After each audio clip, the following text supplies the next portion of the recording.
Well, hello there, everybody. This is the Comedy Thief, and you're watching funny old guys. I want to remind you that this video is made of 100% recycled jokes.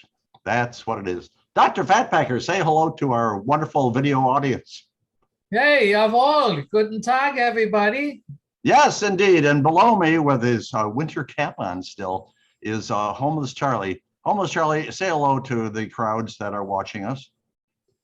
Hello, everybody. Well, close enough. What the hell? Well, anyway, what we do is we tell jokes. You laugh. It's a fun time for the next 14 minutes. But before we do that, Dr. Fatpacker, Yeah. between the three of us, I understand we have a point of conversation. What is that? Well, we thought we would say, what animal do you believe is the biggest party animal? Huh? Biggest party animal. How about you, Homeless Charlie? What do you think would be the biggest party animal? Well, based on the last year, I would say Kamala Harris, because she laughs at everything and she's got to be dynamite at a party. All right. Well, that is certainly your issue on that. So, Comedy Thief, how do you feel? What's the biggest party animal in your thoughts? Well, as Dr. Fatpacker would go, ooh, ooh, ooh. It's actually two animals, all right? Oh. You take the first one is a laughing hyena, and the subspecies is the drinking hyena. You take those two bad boys, throw them in a room with half a dozen of your friends, like 3 bottles of Gentleman Jack, and you got yourself a party. So what do you know? That was going to be my answer too. I mean, who wouldn't want a hyena at your party? I mean, he's always laughing, no matter what jokes he's laughing away. So that was a very good thought on that one. We both had the hyena. Yeah. Hey, Dr. Fatpacker, yeah. Is there something called a low-hena? A low-hena? I don't know. Homeless Charlie, what do you think? It's a Hawaiian dance. A low, yeah, it sort of sounds like a Hawaiian dance. Yeah. But anyway, we tell jokes. We're done with this point of conversation. Dr. Fatpacker, tell us a joke. Well, I'm going to tell you two, but they're very bad jokes, because I like to start with the bad jokes so that, when we sell the good ones, you'll laugh more. So how did the barber win the race? How did the barber what? Win the race. I don't know. Easy. He had a shortcut. He had a shortcut. Oh. All right, now ready? How many tickles does it take to make an octopus laugh? Got me. Come on. Tentacles.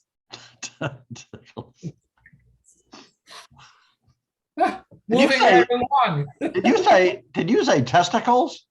No, I said 10 tickles. Oh, 10 tickles. Oh, never mind. That's another show. Yeah. Almost Charlie, tell us a joke. Well, I'm going to be like Dr. Fatpacker. I'm going to tell 2 quickies. Oh. Gas prices have got everyone driving like they're on probation. Straight to work and straight home. Straight to work and straight home. Now also, I am so excited. Our loan was approved. We're closing on a full tank of gas this weekend. Oh. Well, anyway, they say that having more money cannot buy you happiness. But I talked to Arnold, what's his last name? Schwarzenegger.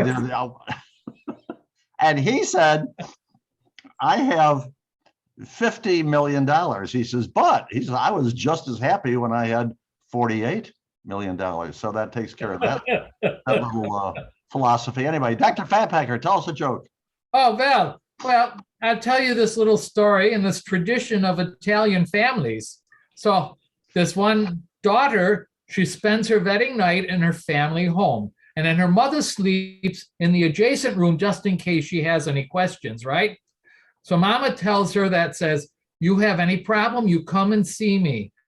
Okay, so later, as they're in the room, her husband takes off his shirt and she jumps up and runs next door and cries, Mama, Mama, Mama, he has hair all over his chest. And Mama says, men have hair on the chest. This is a sign of a good man. Go now and make him happy. So then her husband took off his belt and she jumps up again, runs next door and she cries, Mama, Mama, he has a protrusion in his pants. And Mama says, look, he finds you beautiful. This is a sign of a good man. Go now, make him happy. Oh, you don't want to do that. Okay, so due to, come on, due to an accident as a child, half of his foot got blown off. Did you know that? See, he doesn't know where it's going now. So she looks and she runs next door and she says to her mama, says, Mama, Mama, he has a foot and a half. And Mama says, you stay here, Mama will take care of this. That wasn't going where you thought it was it? Mama is very smart. Almost Charlie. Also Well, here's a question that I'll give you two choices. What's the two most annoying things after sex? One, when your other sister wants some too. And number two, when you have to put them back in the coffin. Well, folks, it's been nice knowing you. That took a wrong turn. This is our last video. I think I'm going to drink to that. Well, as long as you guys started it. The other day, I went into a Mexican bookstore.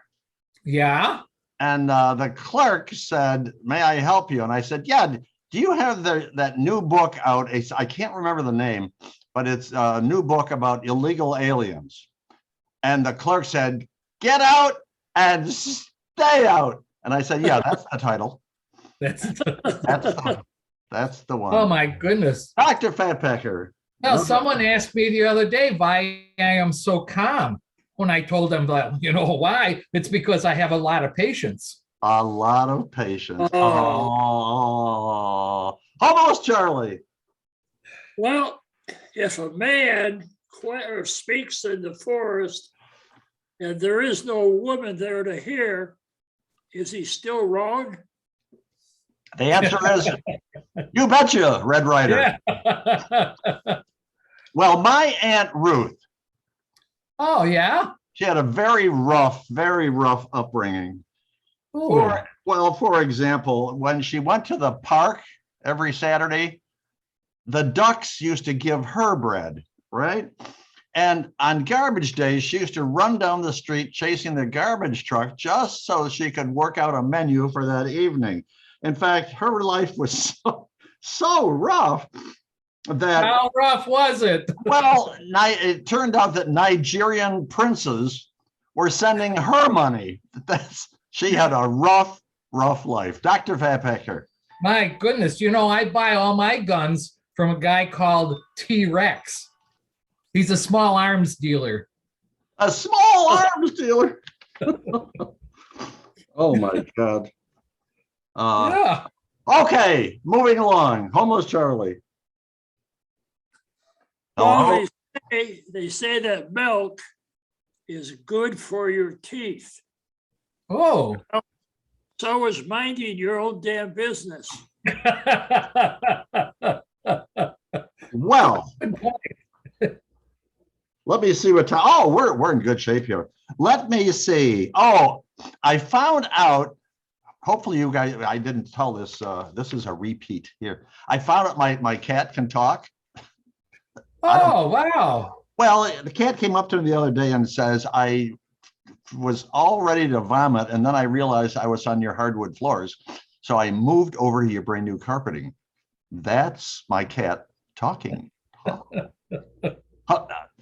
Dr. There's a Fatpacker. lot to say. I'm sure you could have figured that out all by yourself. Well, Yeah. what the hell. You know, I talk about this bar that I go to. Well, apparently in my town, they had the North American Beer Festival last week, and all the brewery presidents decided to go out for a beer. So they all came into the bar. So the guy from Corona sits down and says, "Hey, I would like the world's best beer, a Corona." So the bartender gives it to him, and the guy from Budweiser goes, "I'd like the best beer in the world. Give me the king of beers, a Budweiser." Well, the bartender gives him a Budweiser. The guy from Coors says, "I'd like the only beer made with Rocky Mountain spring water. Give me a Coors." And the bartender gives him a Coors.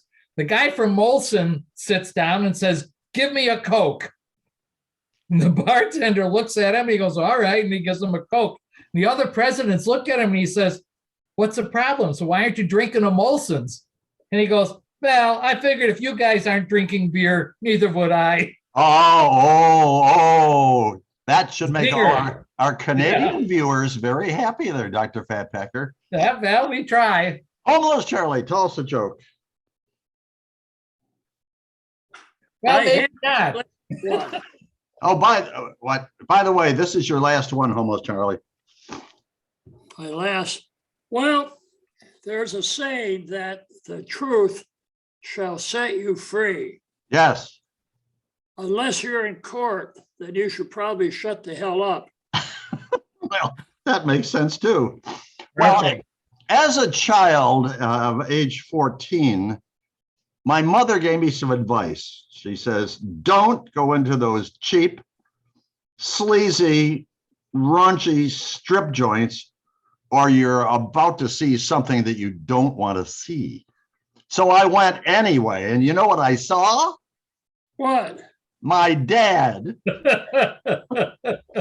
Oh, my Lord. Dr. Fatpacker, last one. Oh, I get a last one. Well, you know, until my divorce, I thought that poker was the only game that starts with holding hands and ends with a staggering financial loss. I'm amazed. I'm amazed. Well, anyway, we're done. We're glad you've been with us. It's been wonderful. We'll see you next. Oh, wait a minute. I almost forgot. Dr. Fatpacker, we invite a very famous person to be starring on our very next video. Who do we have? Yeah, well, I thought maybe we should invite Adam Sandler. Perfect. No, he's a Adam comedian, Sandler. remember? And He's very famous and he would be just perfect. at the Yeah. show. So Adam Sandler, we want you to check in within 48 hours at funnyoldguys@gmail.com. And Adam, if you don't check in 40 hours or 24 hours or whatever that number of hours is, we're going to put you in the trash bin. So this is the Comedy Thief saying goodbye, passing along to Dr. Fatpacker for his farewell.